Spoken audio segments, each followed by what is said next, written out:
Hello dear students, welcome back to our channel all about NCERT. I hope that you all are fine and doing well in studies as well.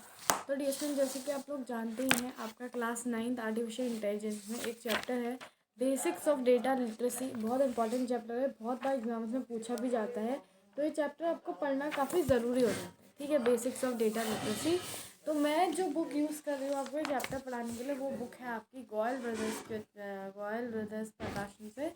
और ये जो book है आपकी ये book आपकी supplement है artificial intelligence की subject code 417 Goyal brothers प्रकाशन की बुक हेमा डिंगरा द्वारा जो लिखी गई है, जो एडिटर है वो ये वाली बुक जो है मैं यूज़ कर रही हूँ।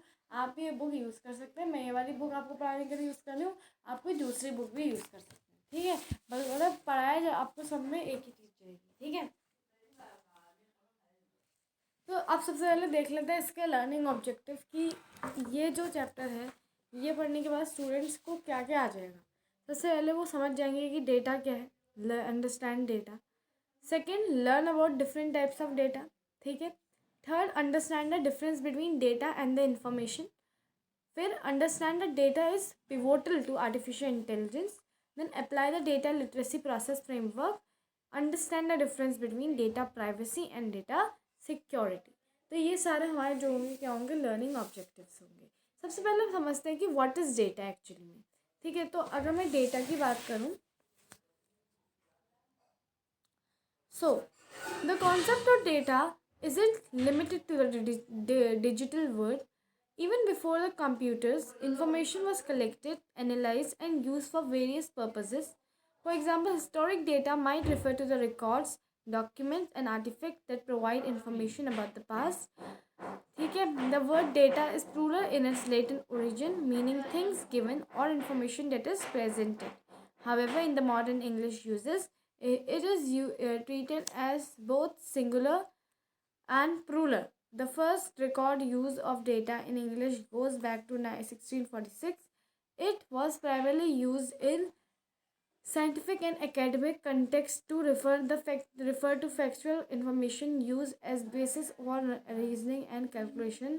Datum is the singular form of data and is still used in the same context, particularly scientific ones. For example, we might refer to specific datum point in a scientific experiment. तो digital जो concept है data का, वो सिर्फ और सिर्फ digital word तक ही limited नहीं है। ठीक है, कंप्यूटर से पहले जो इन्फॉर्मेशन थी डिजिटल, वो कलेक्ट की जाती थी, एनालाइज की जाती थी और फिर वेरियस पर्पसेस के लिए यूज़ की जाती थी। ठीक है, जो हिस्टोरिकल डेटा था वो किसको रिफ़र करता था, वो रिफ़र करता था रिकॉर्ड्स, डॉक्यूमेंट या फिर आर्टिफैक्ट, जो कि इंफॉर्मेशन प्रोवाइड करवाते थे पास्ट से रिलेटेड। ठीक है, तो जो वर्ड डेटा है वो है plural in its Latin origin, जिसका मतलब क्या होता है, थिंग्स गिवन या फिर इंफॉर्मेशन जो कि आपने प्रेजेंट की। ठीक है, तो मॉडर्न इंग्लिश में डियर स्टूडेंट उसको हम किस तरह यूज़ करते हैं, as both singular plural data. मतलब जो सिंगुलर डेटा होता है डेटम। ठीक है, तो मॉडर्न इंग्लिश में हम लोग डेटा को ही सिंगुलर भी मान लेते हैं, डेटा को ही प्लूरल भी मान लेते हैं, है ना। अब क्योंकि डियर स्टूडेंट धीरे धीरे आपके कंप्यूटर और इन्फॉर्मेशन की टेक्नोलॉजी में बहुत ज़्यादा बढ़ोतरी आ गई है, तो इसलिए जो आपका डेटा है उसकी मीनिंग बहुत जल्दी जल्दी जो है क्या सिग्निफाई करती है, वो सिग्निफाई करती है कि ये सिर्फ इतने से ही सीमित नहीं है कि आपने फैक्चुअल इन्फॉर्मेशन कलेक्ट कर ली, बट ये all the sorts of digital information जो भी है, फैक्चुअल इन्फॉर्मेशन नहीं बल्कि सारे सॉर्ट्स ऑफ डिजिटल इन्फॉर्मेशन, जैसे टेक्स्ट, इमेज डेटा या फिर ग्राफिकल वे में, ऑडियो में और वीडियो में अगर अवेलेबल है, तो ये सारा डेटा आप कलेक्ट करोगे। Well data is widely use in English, other languages have adopted their own variation of the word. For example, the French use doni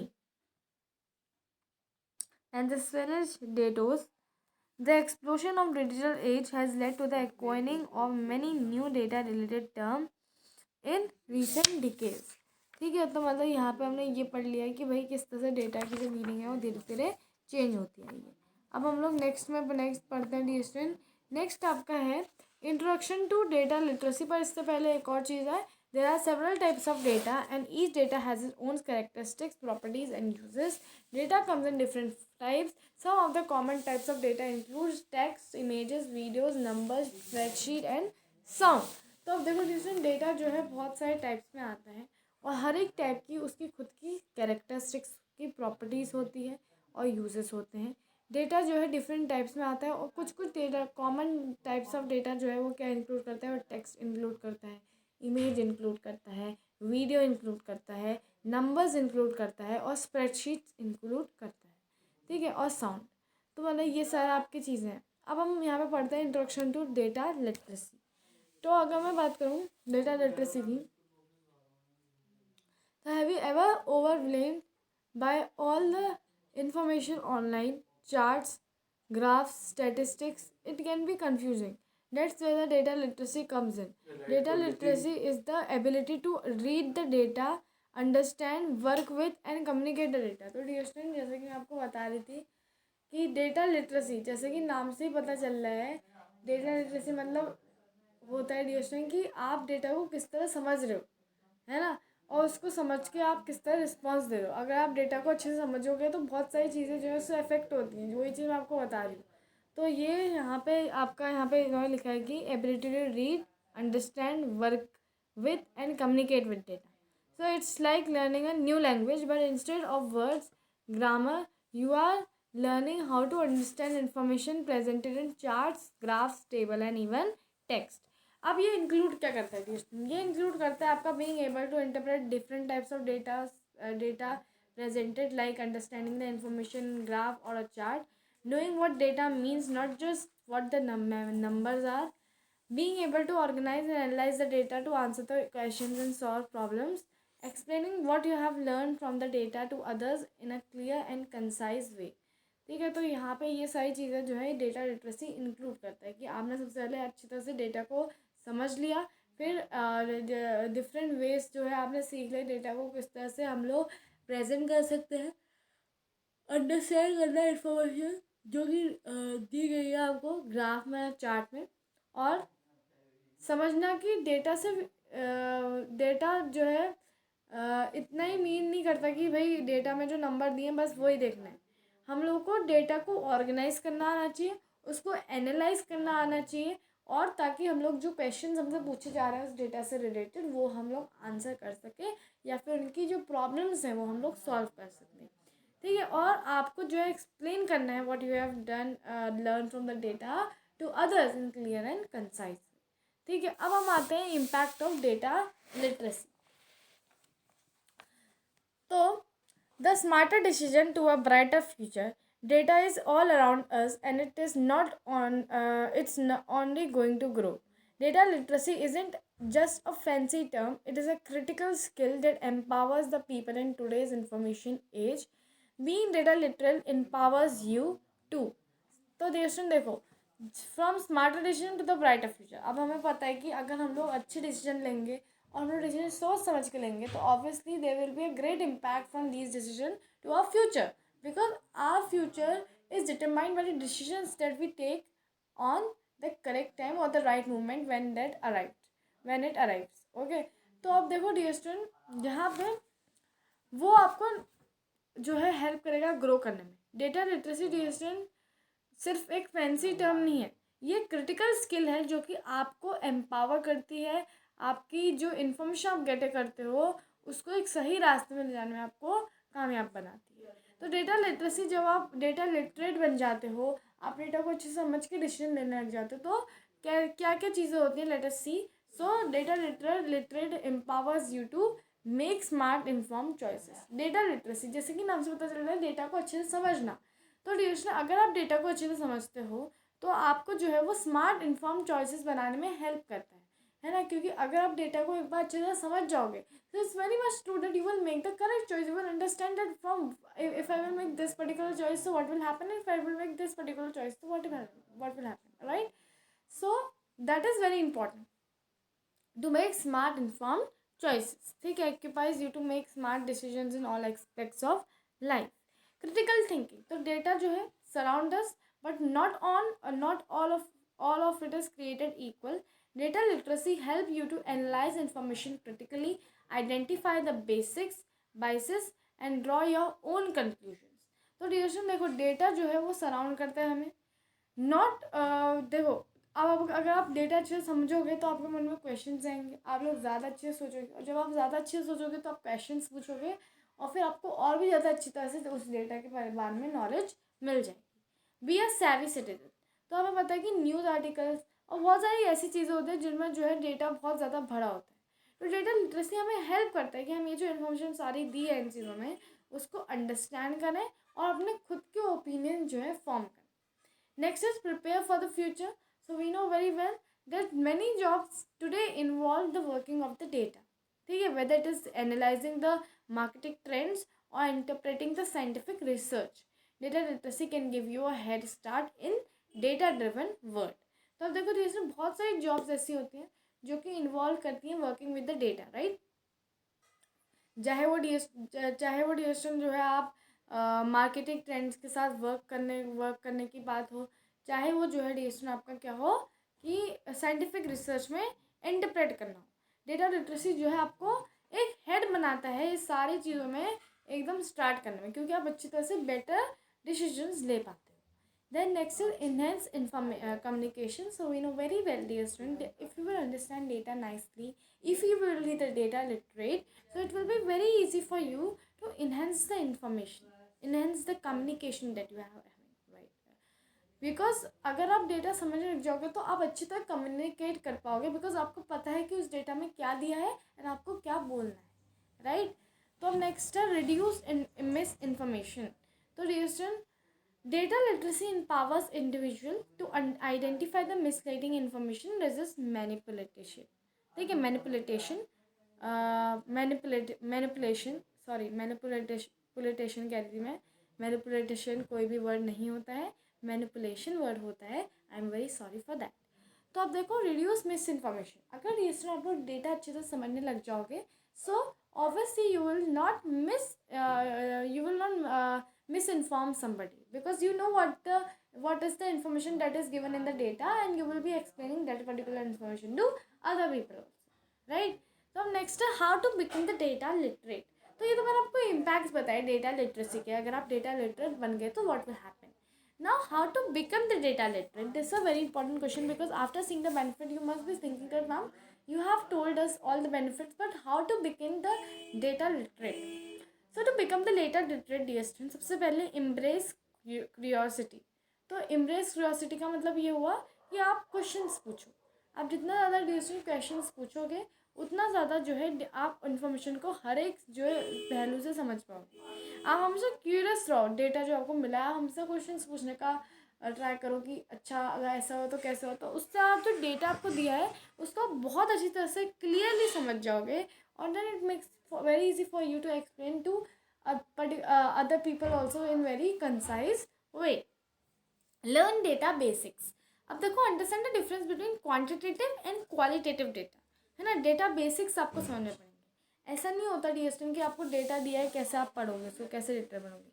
आपको डिफरेंस समझना पड़ेगा क्वांटिटी, कितना क्वांटिटी डेटा दिया है आपको और कैसी क्वालिटी है उस डेटा की, ठीक है। And the common data visualization techniques क्या होती है, मैंने जैसे कि आपको बताया ग्राफ्स, चार्ट्स, टेबल्स वगैरह सारी जो होती है आपकी कॉमन डेटा विजुअलाइजेशन टेक्निक्स होती है। अब डी स्टूडेंट नेक्स्ट है आपका find the data in your daily life. So dear student this is very easy. तो हम लोग डेटा अपनी डेली लाइफ में कैसे फाइंड आउट कर सकते हैं। न्यूज़ आर्टिकल्स हो गए, वेदर रिपोर्ट्स हो गई, सोशल मीडिया हो गई, डेटा हर जगह है ना। तो आप लोगों को क्या करना है, आप लोगों को इन्फॉर्मेशन को एनालाइज करना है और फिर क्या करना है, एनकाउंटर करना है, try to understand the story it tells, right. तो मतलब देखो न्यूज़ आर्टिकल्स आते हैं आपके घर में, न्यूज़पेपर आते हैं, कोई भी अखबार आता हो, उन सबको आपको डिटेल में पढ़ना है, बिकॉज अगर आप उनको डिटेल में पढ़ने लगोगे तो आपको जो है इन्फॉर्मेशन धीरे धीरे आप लोग गैदर करने लगोगे, और फिर आपका जो है धीरे धीरे डेटा लिटरेट बनने की राह में चलोगे। Play with the data sets. Now data sets are the two और more data together combined, right. तो बहुत सारी वेबसाइट इसमें ऐसी होती हैं जो कि फ्री ऑनलाइन डेटा देती हैं, ठीक है, डाउनलोडेबल डेटा आपको प्रोवाइड करवाती है। तो ऐसे डेटा सेट्स को आपको जो है क्या करना है, एक्सप्लोर करना है, ताकि आप लोग प्रैक्टिस कर सको कि किस तरह आप डेटा को ऑर्गेनाइज करोगे, किस तरह उसको एनालाइज कर सकोगे, किस तरह उसको विजुअलाइज करोगे, है ना। Because if you will learn this visualization also, so you can do many things, right. Next addition data literacy process framework. So इसमें as I told you that data literacy framework provides a structured approach to understanding the and working with the data effectively. तो data literacy DST क्या involve करता है, framework involve करता है ताकि हम लोग अच्छी तरह से जो है डेटा को समझ पाए और वर्क कर पाए डेटा के साथ effectively. How data literacy process framework कैसे, सबसे पहले data identification. So the stage involves recognizing and identifying the types of data available.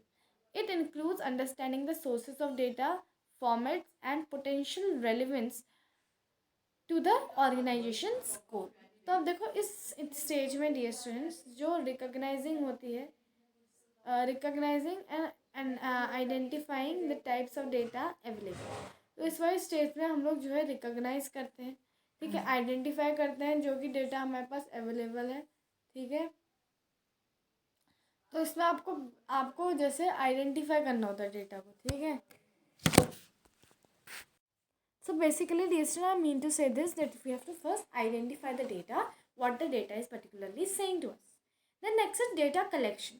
तो अब दूसरे स्टेज में क्या होता है, in this stage data is gathered from the various sources which could include databases, surveys, sensors और external sources. ठीक है. तो ये क्या हो जाता है, आपका डेटा कलेक्शन हो जाता है. इसमें आप लोग पर्टिकुलरली डेटा जो है कलेक्ट करते हो from the various sources. Then आपका नेक्स्ट हो जाता है डेटा प्रोसेसिंग एंड प्रिपरेशन. तो in this stage involves the task such as filtering are out irrelevant data, handling missing values and converting the data into usable format. तो इस ये वाली stage में होता है वो कौन सी stage, data processing and preparation. ठीक है.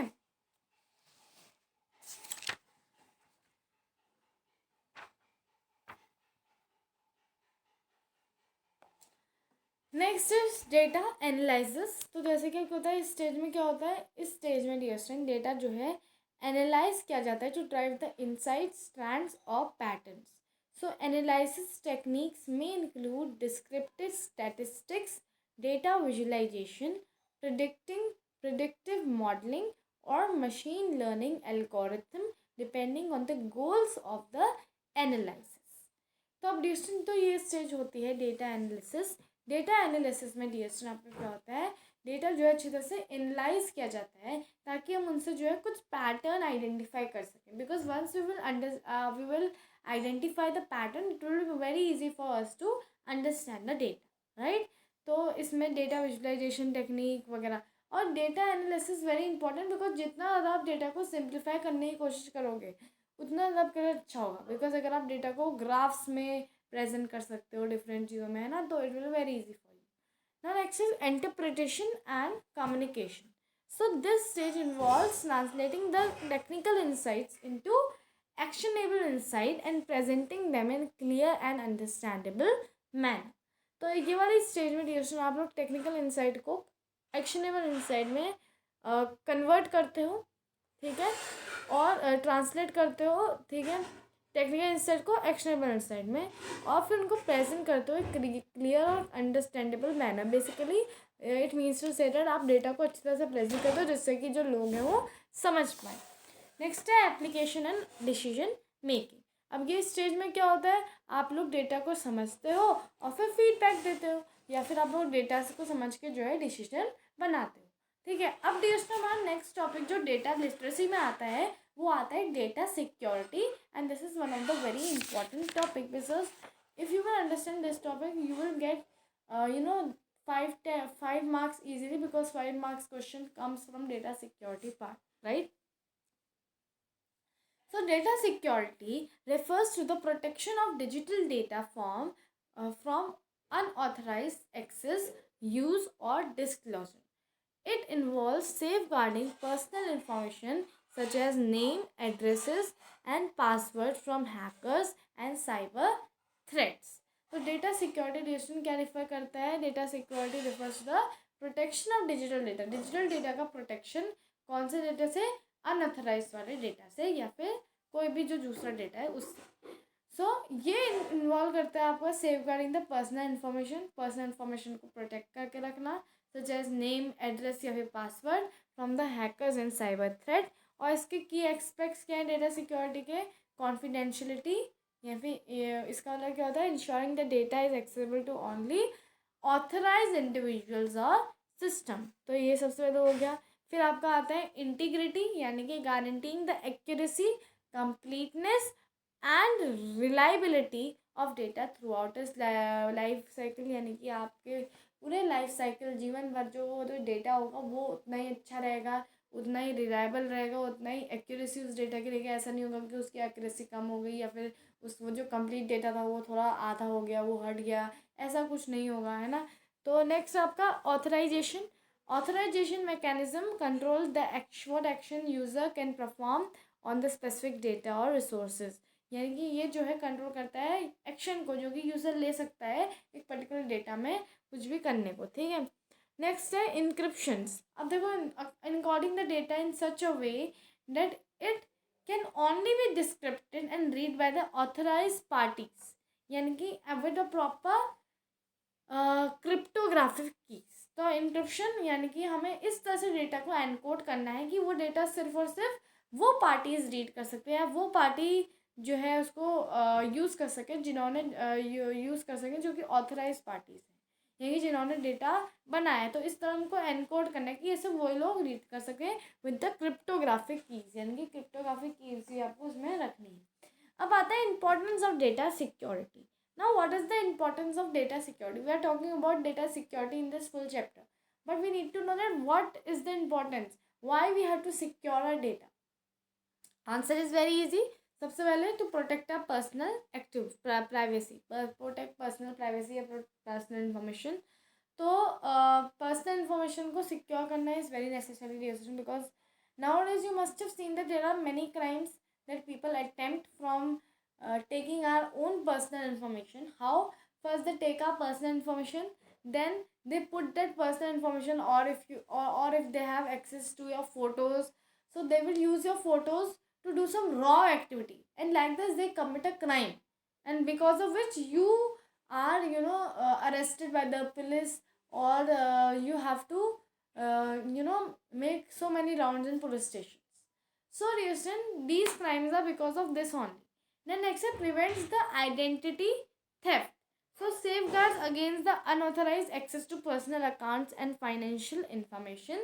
ठीक है, तो भाई देखो आइडेंटिटी,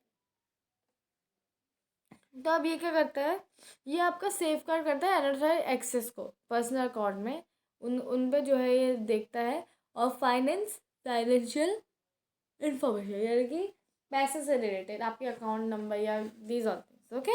मेंटेन्स ट्रस्ट। तो इंपॉर्टेंट डेटा सिक्योरिटी में चौथा पार्ट आता है maintains trust, help to build the trust and confidence in online transactions and communication. तो डिस्टेंस डेफिनेटली आपका, अगर आप डेटा सिक्योरिटी का ये भी इंपॉर्टेंस है कि वो आपको ट्रस्ट मेंटेन करता है, आप लोग ट्रस्ट करते हो कि हाँ मेरा डेटा जो है सिक्योर है, वो नहीं फैलेगा अगर मैं ऑनलाइन ट्रांजेक्शन्स या फिर ऑनलाइन पेमेंट या कम्युनिकेशन करूँगी या करूँगा। Preserves reputation. So avoid potential damage to reputation और embarrassment from the leaked personal information, यानी कि sometimes such personal information are leak which should not be leak, है ना, which are private ones, right? So if they are leaked, so it will be very embarrassing for all of the people who are involved in that particular thing. But if that personal information is kept private only, it will not be public, so it will be, there will be no there will be no damage to reputation, or there will be no embarrassment, ठीक है। अब जैसे next आता है security measures. Now, what security measures exactly we have to take to secure our data particularly? So, first is dear student, we have to keep strong passwords. So, use unique password that are difficult to guess and include a combination of letters, numbers and symbols. Avoid using the guessable words like 1, 2, 3, 4, 5, 6 or passwords. Never share password with anyone, including your friends or classmates. Regularly update the passwords and avoid using the same password for the multiple accounts. तो अब देखो dear student, unique password जो है वो बहुत ज़्यादा difficult होता है गेस करने को। आपको सिंपल पासवर्ड्स ही रखने हैं। Suppose if there is written enter the password and you have enter the password. Suppose there is written enter the password. Okay, and you students have added 1 2 3 4 5 6. This is a very common password and anybody can guess that. So if you will you keep unique password, so it will definitely not be able to guess. For example, 6 4 2 3 1 4. So this is the type of password where people cannot guess very easily, right? So like these password you have to keep. Now privacy settings. So now dear student, you know very well that in WhatsApp also there is a privacy section, right? Privacy section होता है वहाँ पे, जिसमें आपको लिया जाता है कि आपकी जो डीपी है, प्रोफाइल फ़ोटो, वो फ़ोटो जो है किन किन को देखना अलाउड करना है. तो some people what they do that show everyone, हर एक को शो करो. Some people do show only the contacts that I have save, है ना. और कोई लोग क्या करते हैं, कोई लोग अपने हिसाब से सेलेक्ट करते हैं.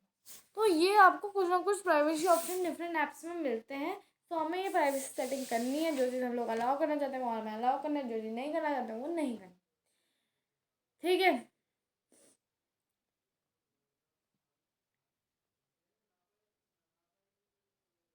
ठीक है.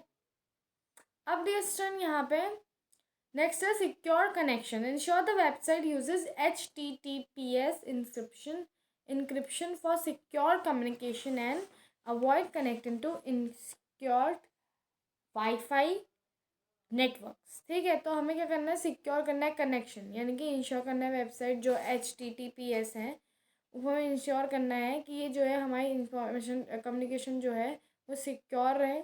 और हमें जो है अवॉइड करना है एक ऐसे वाईफाई नेटवर्क के साथ कनेक्ट करने में जो कि अनसिक्योर्ड हो या फिर जिसमें सिक्योरिटी नहीं. ठीक है. अब दोस्तों नेक्स्ट है एंटीवायरस सॉफ्टवेयर. तो antivirus software we know very well, तो हमें जो है एंटीवायरस सॉफ्टवेयर जो है क्या करनी चाहिए, इंस्टॉल करनी चाहिए, ताकि जो भी मालवेयर हमारे कंप्यूटर में आता है या कंप्यूटर सिस्टम में आता है वो जो है उससे हट सके या फिर हम अवेयर हो सके दैट हमारे कंप्यूटर में कोई वायरस एंटर कर रहा है. द नेक्स्ट है टू फैक्टर ऑथेंटिकेशन, यानी कि 2FA. So enable 2FA for added security by requiring a second form of verification such as text message or authentication app in addition to password. ठीक है. तो ये आपको जो है क्या करना है, इनेबल करना है ताकि आप लोग और भी ज़्यादा जो है सिक्योरिटी ऐड कर सको. ठीक है. देन नेक्स्ट है सेफ ब्राउजिंग. तो आप देखो distance be cautious when clicking on links or downloading the files from unknown or suspicious websites. तो हमें जो है बहुत ही ज़्यादा कॉशियस रहना है, यानी कि बहुत ज़्यादा केयरफुल रहना है जब भी हम लोग कोई भी लिंक्स या डाउनलोड करना है files from the unknown website. Because sometimes ये वेबसाइट जो है इतनी ज़्यादा सस्पिशियस होती हैं कि आपकी सारी पर्सनल इन्फॉर्मेशन क्या कर लेती हैं, गैदर कर लेती हैं. Then next is email safety. Be very of phishing emails. Be wary of phishing emails that may try to trick you into revealing the personal information or clicking on malicious links. Do not open the email attachment from unknown senders as they may contain malware. Right, very nice. Because आपको ऐसे ही जो है email में नहीं जाना है, ऐसे email नहीं करना है, बिकॉज ये अगर आप करोगे तो आपका जो है पर्सनल इन्फॉर्मेशन सारी निकाल सकते हैं. नॉट रिस्पॉन्सिबल ऑनलाइन बिहेवियर किस तरह करना है, सबसे पहले थिंक बिफोर शेयरिंग. यानी कि जब भी आप अपनी पर्सनल इन्फॉर्मेशन किसी को शेयर कर रहे हो तो हमेशा सोचो कि अगर मैं इस इंसान को अपनी पर्सनल इन्फॉर्मेशन भेज रहा हूँ तो क्या ये इंसान अच्छा है, क्या ये इंसान मेरी कोई सारी पर्सनल इन्फॉर्मेशन कहीं भेज तो नहीं देगा. तो this all are the things that you have to think before you are sending your personal information to anybody.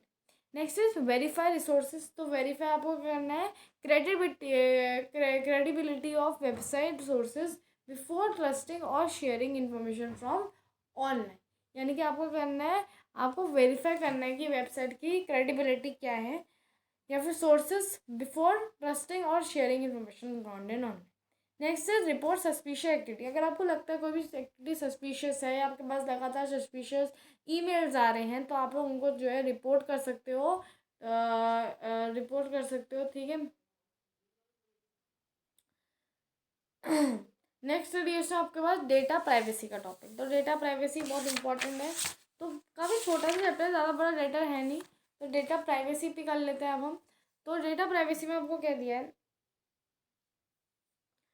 data privacy focuses on your right control your personal information like name, address, emails, and social security number, browsing habits, online purchases, health records, location data, including who collects it, how it is used, and who has access to it. It's about understanding and having to have say in how your online activities are tracked and used by others. Imagine you have personal information journal filled with your thought, experiences, and maybe even secret dreams.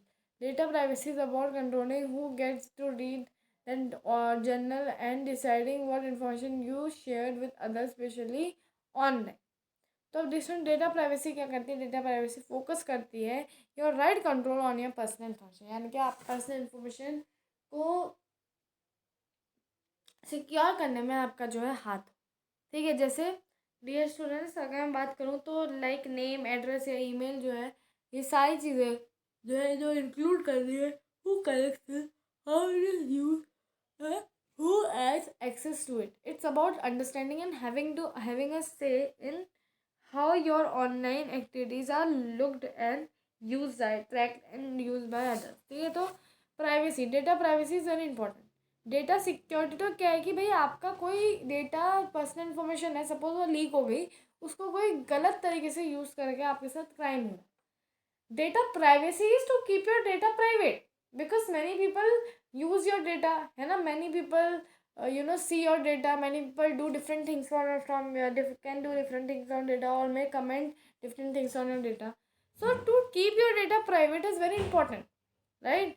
So now next is the importance of data privacy. Data privacy is not just about protecting their personal information like name or address. It encompasses an online freedom, self-determination, protection from the harm individual to have right to decide how their information is collected, used, and shared.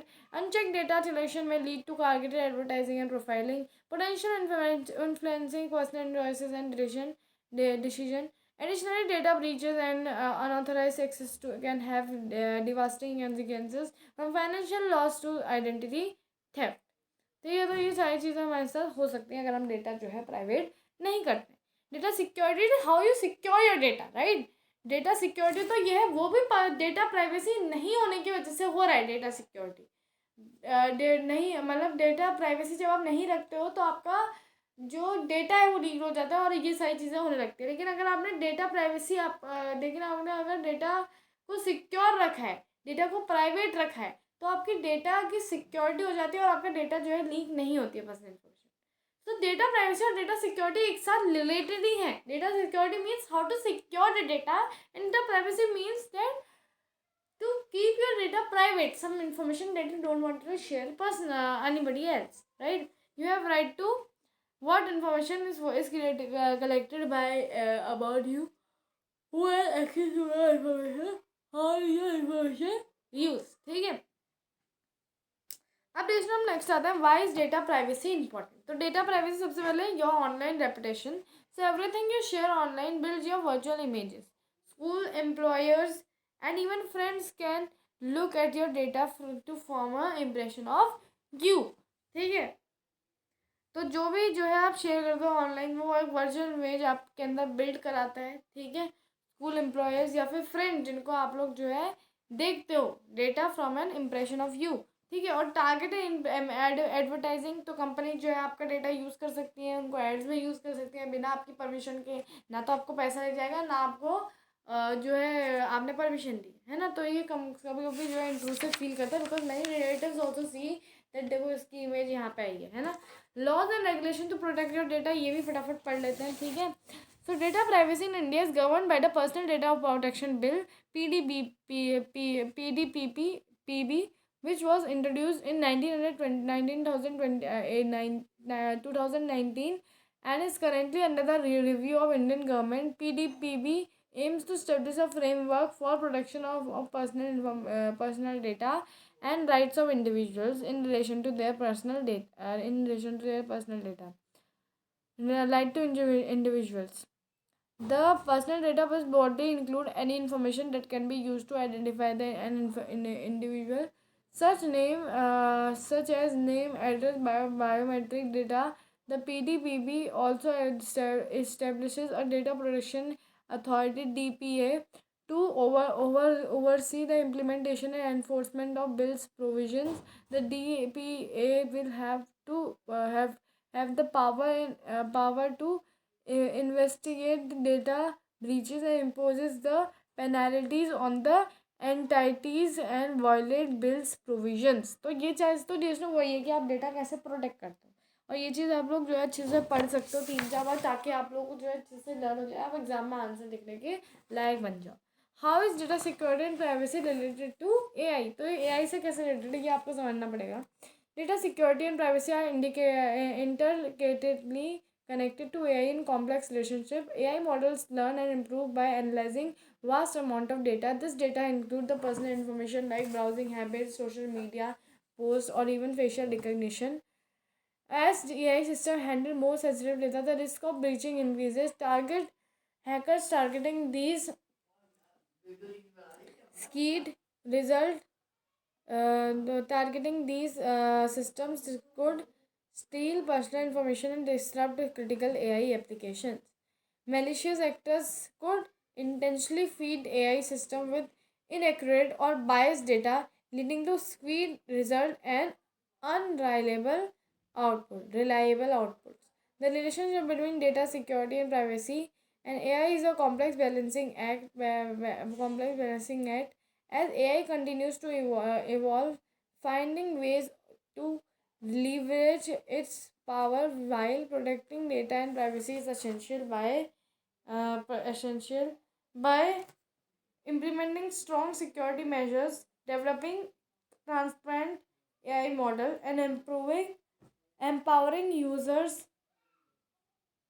We can ensure AI benefits society without compromising our privacy or security by fostering collaboration between AI developers, policymakers, and the public. We can strive to create a future where the AI benefits everyone without compromising. Where AI benefits everyone can use. ठीक है, without compromising security और privacy. तो वही additional का security privacy रखोगे तो AI models भी अच्छी तरह ट्रीट हो पाएंगे. वो समझ आ पाएगा कि भाई कि क्या डेटा सिक्योरिटी क्या प्राइवेसी है, और वो आपका डेटा सेफ रखें. बिकॉज अगर AI सिस्टम जो है सेंसिटिव डेटा हैंडल करेंगे तो वो जो है ज़्यादा ऐसे केसेस हो चुके हैं कि वो जो है उनको सिक्योर नहीं कर पाएंगे. तो फिर हैकर जो है इसको टारगेट करते हैं और फिर आपके पर्सनल इन्फॉर्मेशन गलत यूज़ करते हैं. तो वही पर्टिकुलर चीज़ है जो यहाँ पे आपको इस पैराग्राफ में समझाई गई है. ठीक है, तो this was the whole chapter the basics of data literacy.